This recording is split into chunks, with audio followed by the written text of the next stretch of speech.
And then I was like, oh, sorry, she just kept walking. I apologized twice. And I was like, or was it, guys? Yeah.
Hello, hello.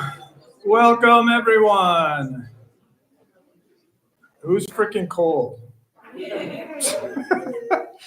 Thank you all very much for coming out in this frigid weather for our last reading in the BFA series. My name is Mike Scholes. I'm a teaching professor in the English department. It's my pleasure to be the thesis advisor for this group. We have our last two readers tonight. I hope you'll enjoy it. So I'm up here first to introduce Sam Shafrath. It's a great name to say, Shafrath. It makes me want to do jazz hands, like Shafrath. No? But the question is, who is Sam Shafrath? Well, I didn't know until this morning, but Sam Shafrath is Batman. Or as she tells her friends in French class, Je suis Batman. She has a mask and a cape and assumes her secret identity at Ren fairs, a medieval caped crusader. She has a young cousin who thinks she knows Spider-Man. He saw a picture of her online next to someone dressed as Spider-Man and exclaimed, "You know Spider-Man?" How do you explain to a 2-year-old the division of DC versus Marvel? How do you tell them that you're really Batman and Spider-Man's just a teenager in pajamas and a mask? Well, if anyone could do it, it would be Sam. She has the power to make the impossible possible and bring together the fantastical and magical in ways that feel real. Part of her skill is grounding characters in authentic worlds and situations. In her stories and poetry, she creates moments we as readers want to enter. We are welcomed in and want to participate. One day, Sam and I were discussing revisions to a story, and we were trying to rework the description of an action sequence. I won't spoil it, but I asked Sam how she envisioned the character moving. She told me, and the next thing I knew, I was standing up, going through like motions of her description, you know what I mean? Like trying to act out the scene. Her writing and imagination is so vivid, you want to be a part of it. Sam says the best thing about her BFA experience was being able to experiment with different forms, some of which you'll hear tonight. She's proud of the fact that she's gained confidence in writing in shorter styles and enjoyed finding a group of fun people that have helped her grow as a writer. And so, Sam may not really know Spider-Man and may not be some multiverse version of a French Batman, but she is a writer. She's someone so dedicated to learning her craft that she commutes to BGSU from Sandusky, Ohio, braving Route 6 almost every day. She's someone who dominates at Disney trivia and cruises aisles at bookstores even when she can't afford all the books she wants. Her story, Robert, can be found in the online magazine Bibliopunk. When she's not writing, she can be found reading YA novels or playing Sims. And tonight, we are lucky to find her here, reading for us all. Please help me welcome Sam Shafrath.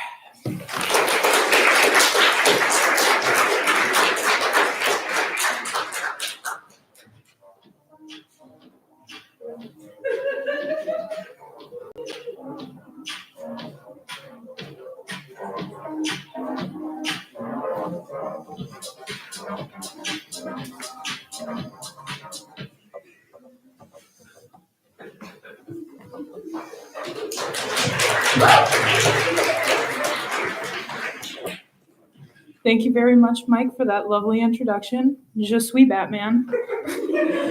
And thank you to everybody else who's helped me get to this point today. So tonight I'm going to be reading a short story, and then I'm going to finish off with a poem.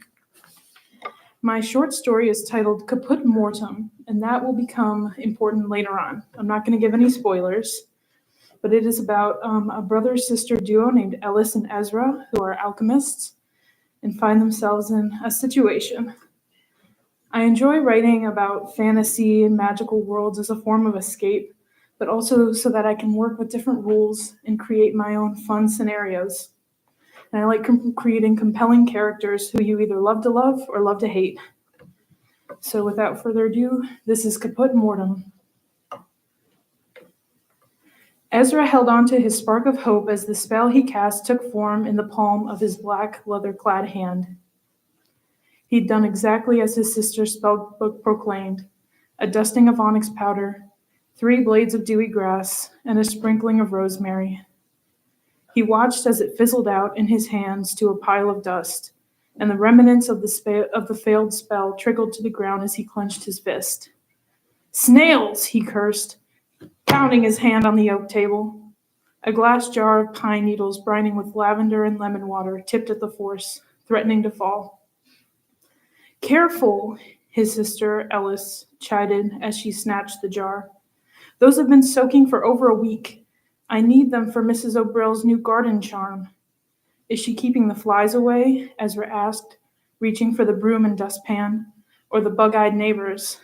Not funny, Ellis said, her emerald eyes narrowed. They were the same eyes every member of the Dralax family shared, along with their signature black curls. Still not landing the spell?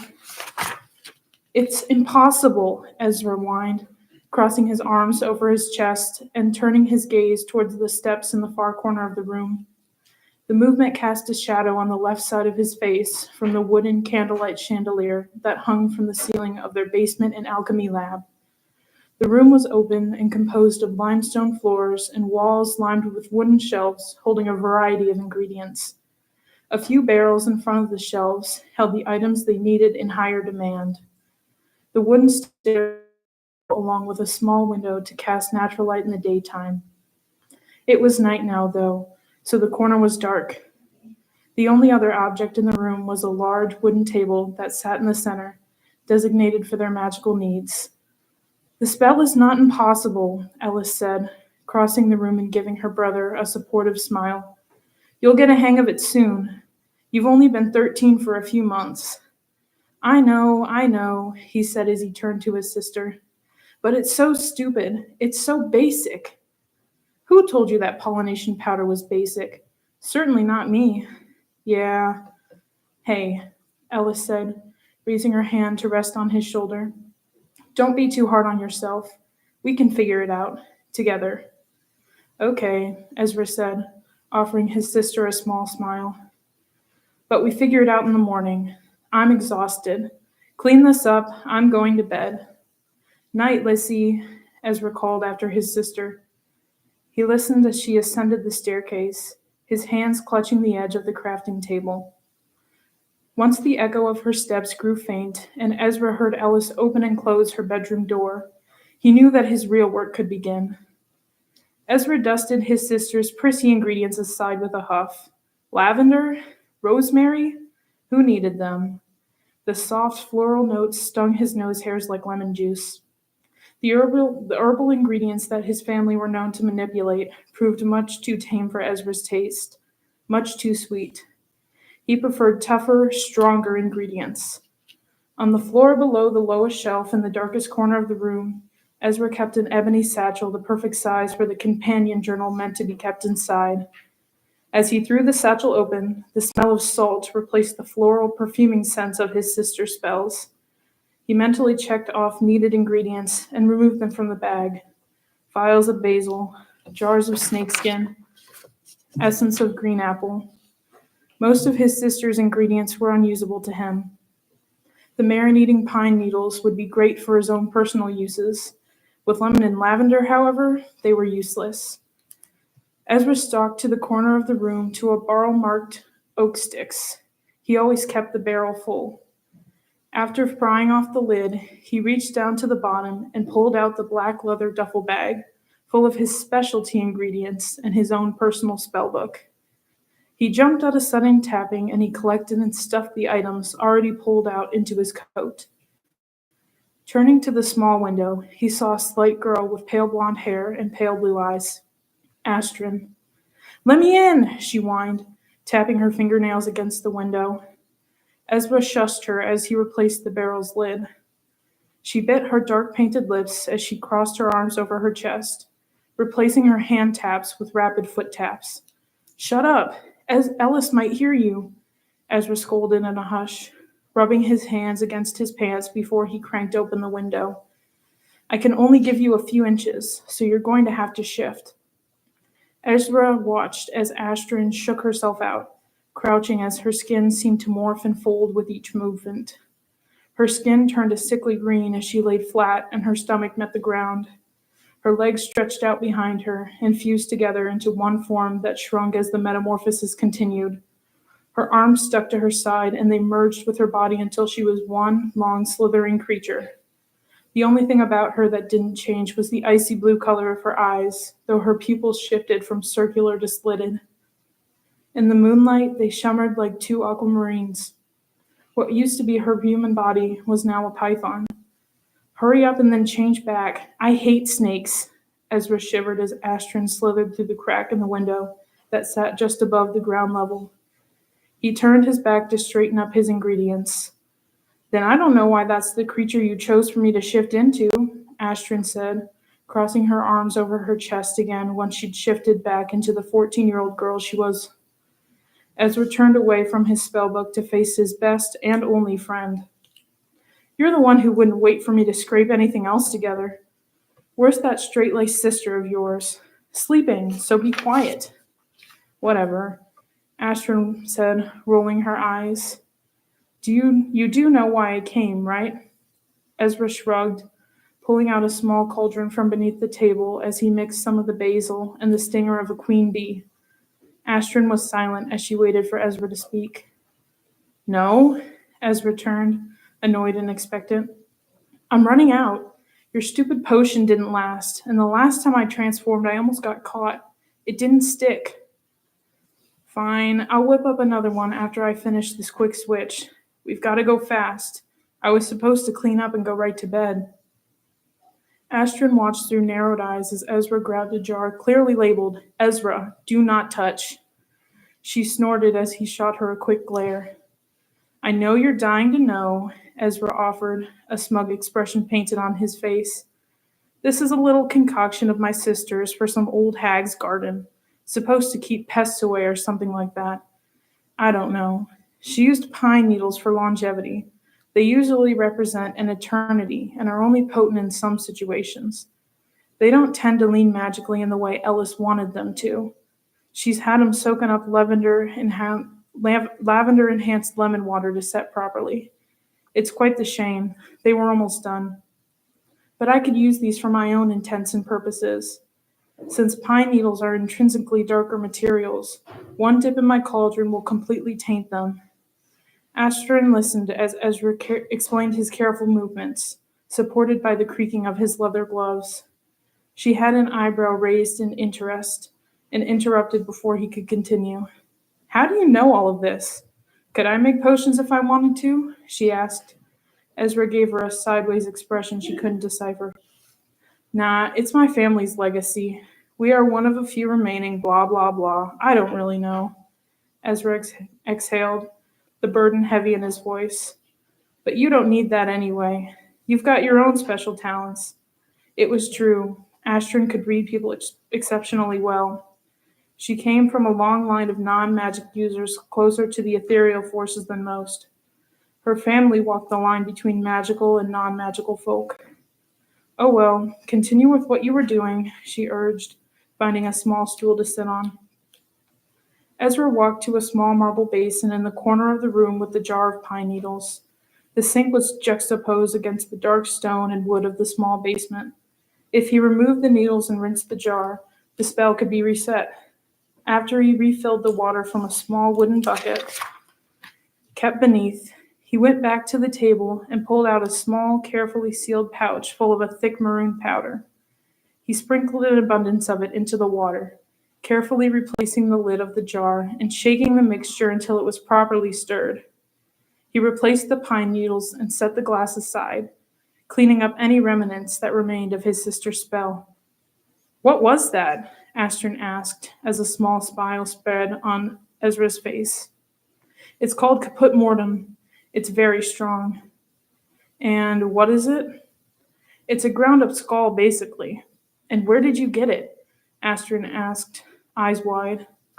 "Does it matter?" Ezra snapped, his pupils large and flushing out the green of his irises. "I suppose not," Astrid said, sinking further into her chair. "Let me make this potion for you," Ezra said with a huff, annoyed by Astrid's presence. "Then I can be on my way and out of your, hair." She glanced at Ezra's mess of frizzy black curls. "Fine," he said, taking a deep breath to center himself. He shifted gears as he finished the pine needles.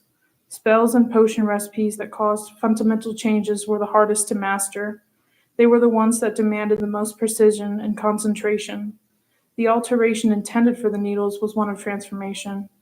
If he'd done the steps properly, all they had to do now was sit and soak in the new ingredients for the change to take effect. He grabbed another cauldron and made space on the table in front of him. Astrid's potion was easy to make and only took a few minutes to set. All he needed was a bit of snakeskin, dead sea salt, whole basil leaves, a shaving of walnut, and 3 drops of Astrid's blood. In magical terms, the blood contained part of her essence. This would properly bind her to the potion and allow her to control her transformations. He combined the ingredients in the new cauldron, measuring with purpose as they bonded and set. Every ingredient he needed came from his special supply, so he pulled them out as needed and replaced them. It was simple. Basic magic didn't daunt him as much as he led his sister to believe. Once he completed the potion and it set properly, he poured the lumpy contents into a sealable vial for her to take, just as before. "Don't drink that dung here. I don't want you getting sick or shedding skin in my basement," Ezra said, shoving the bottle into her hands as he cleaned up after himself. Astrid scoffed at his easy dismissal. Realizing he wasn't going to say anything else, she transformed back and slithered up the wall and back through the window. Ezra turned to face the now empty room, a deep frown settling on his face as he shook the sinking feeling in his gut aside. There was more work to be done. Ezra began to check over the pine needles and clean the table. It was important that none of the deadly powder he used with the pine needles was left behind. The sudden sound of heavy steps rang as Ellis became visible on the stairs. Ezra lunged toward the table, sweeping together his piles of ingredients and shoving them into a satchel, which he secured around his body. "Ezra, what are you doing down here?" Ellis asked, dressed in a nightgown. His eyes wandered over to the table where the pine needles sat, along with his pouch of Caput Mortem. Curses! He hadn't stashed it. Ezra's eyes darkened as his sister moved closer, her eyes wide and her face flushed. "Nothing. I'm not doing anything." "You are," she said, now feet away. Her eyes wandered to the satchel he now wore. "What's in the bag?" "Nothing." "Give me the bag." "No," he screamed, pulling away. He reached for the pouch on the table and the pine needles, now burgundy in color, tipped over. The coloring indicated that the potion was set. "My pine needles! What did you do to my pine needles?" "Nothing." "Ezra," Ellis pleaded, holding an arm outstretched. "Whatever you did, whatever you're doing, we can fix it." "No," he said, his hands clenched. "There's nothing to fix." Ellis lunged toward Ezra as he fell backwards and away from her grasp. The powder in his hand puffed up into the air and into his exposed face. He coughed and choked, swatting away the disintegrating cloud. Any form of contact with caput mortem should have killed him instantly. It didn't. What was that? Ellis asked, her voice cracking.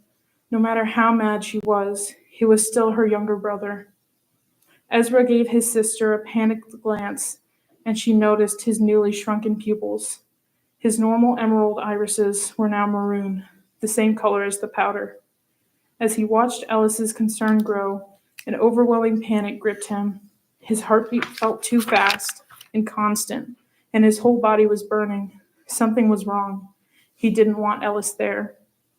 "Leave me alone!" he shouted, his voice a mixture of a scream and a growl, as Ellis lowered her eyebrows at her brother. "Ezra, are you messing with dark magic?" Her desperation was apparent. Her eyes lowered to the remnants of the ashy powder on his glove and widened as the color drained from her face. "Is that—" The question died in her throat. "It doesn't matter," Ezra whispered. With each repetition of the words, his voice seemed to growl louder and angrier. "It doesn't matter, it doesn't matter, it doesn't matter!" he screamed, and Ellis took a quick step back in fear. With his last outburst, Ezra's other hand jerked, and the jar holding the pine needles flew to the ground, shattering on impact. They were meant to take the shape of a weapon, like a knife, and morph to the desires of the user. In that moment, the pine needles did as Ezra intended. They moved in unison on the floor, shifting like sand on a windy beach as they came together and sharpened to a point. "Ezra, how do you—" "Just leave me alone!" he snapped, and the pine needles obeyed. He watched as the needles, now merged and sharpened like small blades, struck Ellis, on the throat, on the chest, and on the arm. She choked and collapsed to her knees, clawing at her neck. She gargled and fell to the ground lifeless. Ezra stood in shock and watched, until he snapped. He collapsed to his knees, crawling frantically to his sister. But it was too late. She was gone. "No, no, no," he sobbed, and removed all the needles as if it would save her. "Oh no, Lissy, no, no!" Ezra wasn't sure why he thought it would work. The needles were sharp and laced with poison, but he'd inhaled the same poison and he was fine. All he could do was sob. He ripped the few needles left out.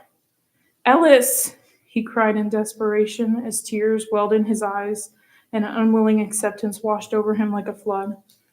Ellis was dead. Ezra sat flat on the ground, covered in small splatters of his sister's blood as he held her body close and wept. She was with their parents now, and Ezra was all alone, left staring at his pitiful, red-eyed reflection.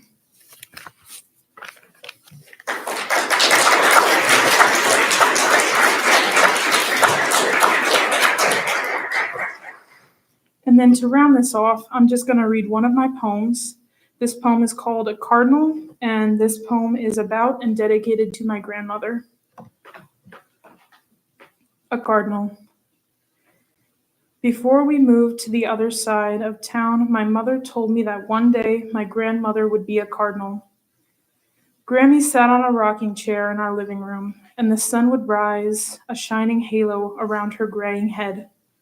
A wicker basket sat beside her chair, and she would crochet tales for me. Every woman was meant to be a cardinal, and one day soon she would join the mothers and grandmothers of our family's past. Grammy could translate the bird song, stitch their stories into scarves to warm, chilly mornings that we could wrap around ourselves like a hug. Our new house has a bay window, refracting the sun behind an empty rocking chair and a fraying basket with store-bought blankets. Stretching bare trees line the backyard. The woodpecker's hammering gossip is senseless and driving. Grammy could understand them like I never could, like I never would. On cold mornings, I mummify myself in crimson scarves, a tourist without a translator. And even though it's tedious to count the birds in the sky, every flash of flapping red tightens my chest, but it's never her. My hands aren't built to crochet like Grammy could, like my mother does now. I swaddle in the cold, creaky chair, swaying side to side. Fresh sunlight blinds my eyes, but my ears detect an echo of a two-parted whistle. A pale brown bird sits on the edge of the windowsill, red tipped and tail, and I think that she's telling me everything will be all right. Thank you.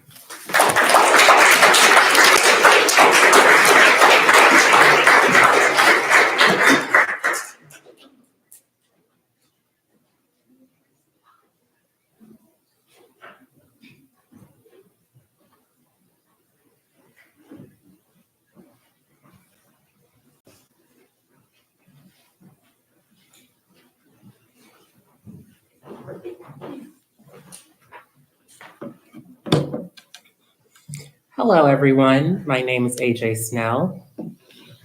Now, you might think the woman I'm presenting is a sweetheart, but you weren't there to witness her lock me out of her car in an unfamiliar city and laugh at me as I froze. You might think she's demure, but you never seen how she turns into a speed racer behind the wheel. There's so many stories I could tell about the queen of murdering fictional people. That goes way back to first grade when I first met her during recess. I was honored being her friend back then, and I'm still honored now. She was blessed with a gift, and I know you'll do great things with it. Now, without further ado, my dearest best friend, Eftihia Alexandra Geniatakis.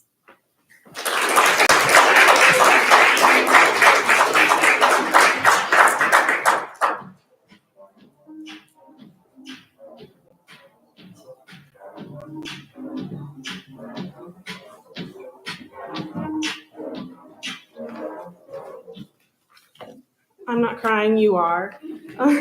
Thank you so much, AJ. So, before I start my reading, I wanted to give a special thank you to all of my professors in the BGSU Creative Writing Program. And they are Abby, Mike, Amanda, Adam, Jessica, Lawrence, Larissa, and Elizabeth. I wanted to say thank you because without your teachings and guidance, I wouldn't be the writer that I have become today. And I owe you so much for everything you have ever taught me in my time at BGSU. I also wanted to thank all of my loved ones who have showed up and are also online. Hi, everyone. Without your support and amazing cheerleading, I wouldn't be the person I am today without you. So thank you again to everyone who has supported me, my BGSU professors. I don't think I will ever have as great as mentors as all of you. You've been fantastic to me. Thank you so much. And now I will do my reading. So while I am a fiction writer, I decided to read my poetry because in my time at BG, I first came to BG hating poetry. I didn't like to read it and I didn't like to write it. I thought whenever I wrote poetry, it came out awful. And when I read it, it never made any sense. But due to my professor's teaching at BG, I have grown to love poetry. And when I read it, it's art. And when I write it, I'm proud of what I have made. The 5 pieces that I will be reading tonight are from my thesis titled Declassified. The first one is called Shower Thoughts. And as the name suggests, this was inspired by literal shower thoughts that I had, because it is when I'm in the shower that I am most philosophical and curious about life. So with shower thoughts, I kind of was thinking about the cycle of life and death and some of the questions that I have about that. Shower thoughts. Steam clouds the mirror while water streams down onto the fiberglass floor. I test the temperature with a finger before enclosing myself within the confines of the shower. I lean my head back with a sigh. The water runs over my scalp with my hair soaking it in. What are we doing here? What are any of us doing here? We scream after being birthed, after the thrill of being the only person to not get tagged it, after the slam of a door in the middle of an argument, after the gasp of being pranked by a friend, after the sob of losing yet another loved one, after the quick breaths of anxiety, then continue to do so until we've crawled onto our deathbed. We only become silent when we've reached our final resting place. But why? Why spend our entire lives screaming if we're only going to be quiet going out? Why do we even scream to begin with? A squeak causes the end of the stream, leaving a puddle of water. I wring out my hair before stepping onto the absorbent soft mat. I hug myself with the towel and towards the fog mirror, wiping the water away with a hand. This next one, so as many of us do, I write poetry when I'm depressed because it makes me feel better. I use my poetry a lot as a sort of therapy. And so with this next one, Pandora's Box, I used it as a way to kind of figure out and relieve feelings that I was having at the time of writing this. I was very angry at nothing and everything at the same time. And so I wrote this as a way to relieve that. And I tied it back to Greek mythology because if you didn't know, I'm Greek. And I love my Greek culture. So, Pandora's Box. I am looking for Pandora's box. And before you shout your warnings and try to hold me back, hold me down, I am not looking for the box to let the terrible evils out. Pandora already did that herself. The world is too fucked up to ruin it even more. I'm looking for the box because according to legend, one of the evils still resides inside. Hope. It is said that when the box was opened, hope was the last one left, but the creature didn't come out of Pandora's forsaken box.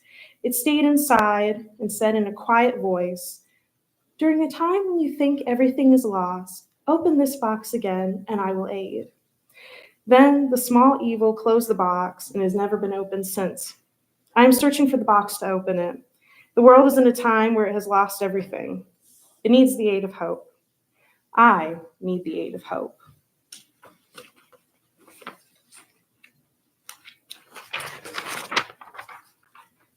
And to continue with poetry therapy, this next one is called Tougher Than You. And besides kind of using poetry as a way to relieve emotions I can't get through by myself, I also use it as a way to cope through past traumatic experiences that I've been through. Tougher Than You is based off of a relationship that I was in years ago that was what most people would describe as very toxic. And so I wrote this poem as a way to overcome that, those wounds and help myself heal. Tougher Than You. I never knew another person could be so sweet until honey drips from your soft lips, calling me in for a kiss. I have nothing to say as my throat is contracting, so I close my eyes and let you ruin me. My soft skin turns red from your sharp swings. You throw me outside into the mud like a dog. The belief you'll turn around someday is vacillating. My love for you is dissipating. Us can't go on anymore. I've sharpened the knife so my words slice your cruel throat open. You never thought I could swing harder. This is me becoming tougher than you. And this next poem, I didn't write as a sort of therapy, but I wrote it inspired by family members of mine. I have quite a few grandparents who I have seen be diagnosed with dementia and have gone through the descent and suffering that disease brings on. And with this poem, I wanted to write it from the perspective of someone who has it as a way to showcase how terrible of a disease this is and bring light to it. This is dementia. What is the difference between the past and the present? The nurse gave me medicine, but I was at prom yesterday. How can you tell? I find myself confusing, blurring the lines of what happened first versus what happened after. Did I talk before I walked? I can't remember my birthday. What was that? Was that message ever sent? I hope they know I'm sorry. Were we a teen love or mature with our hearts? I can't find my wedding band. I can never recognize the faces that stand before me every day, visiting and saying things like, "Hi, Mom. I don't know this man, but he has my husband's nose. It's me, your son." I remember the doctor said I couldn't have children. "Grandma, do you remember us?" My name is not Grandma. "You said you'd never forget us." How could I remember people I've never met? Okay, now this is the last poem, and I promise it's not sad. Well, actually, I lied. It's a little bit sad. It's not as sad as the other ones, though. This is a reflection of connection, and this is inspired by a childhood friendship that I had back in elementary school. Not AJ, a different person. And this person, nothing bad happened to ruin the friendship, but it's just life gets in the way, and over time, her and I grew apart and just kind of stopped speaking. And there was one day where I was thinking about her and our friendship that we had, and from those thoughts, reflection of connection came about. So this is reflection of connection. I often sit and wonder about you, my old friend from years long past. We haven't spoken since we've parted, but I still remember the lilt of your voice. I still remember how your face beamed when you ran out of school towards the playground, shining bright in the sun. I still remember playing zombie tag and how you were always too fast for me to catch you, always just out of reach. It made me so frustrated. You were shorter than me, yet your legs moved faster than mine. How is that even possible? I wonder, now that we are adults, have you grown to catch up to my height? As I sit here next to my window, I wonder if you ever wonder about me, if you hope that I'm doing well. My old friend, I hope you are doing well. Thank you so much.